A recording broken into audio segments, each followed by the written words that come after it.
Welcome to the last week, and welcome, Nikki. Hi, Prashant. It's been a great few interesting weeks. What have we got for the grand finale this week, Nikki? We've saved the absolute best for last. No scary formulas this week. We're going to be looking at pivot tables. Fantastic. For those of us who might not have worked with pivot tables before, can you let them know what exactly pivot tables are?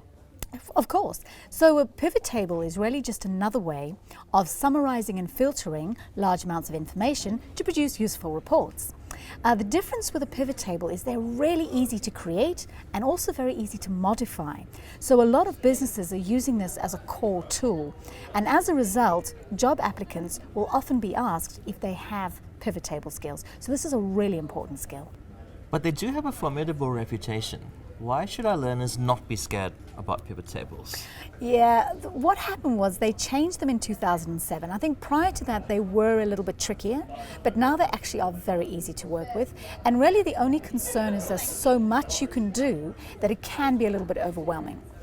So we're not going to try to teach everything there is to know. We're going to focus on the skills that you're most likely to need, and we're going to go nicely, step by step, working through the skills logically. It does mean our examples are going to be a little bit simple and a little bit contrived, but I want to begin with focusing on the how we use pivot tables. And then to focus on the why, we've got some great practice challenges this week where learners can work through some real business examples to create some sophisticated reports.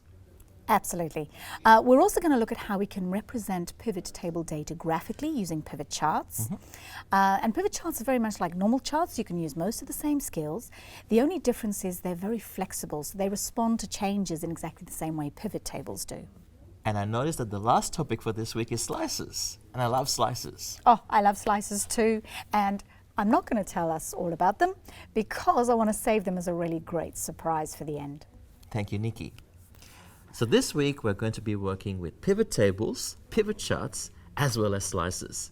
Using these tools, you'll be able to create some really interactive dashboards so that your data can speak volumes of information to you.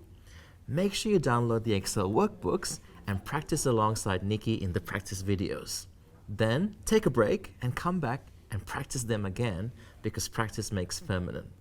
Make sure you check out this week's practice challenge, the toolbox as well, and this week's great ninja tip. And now it's over to you.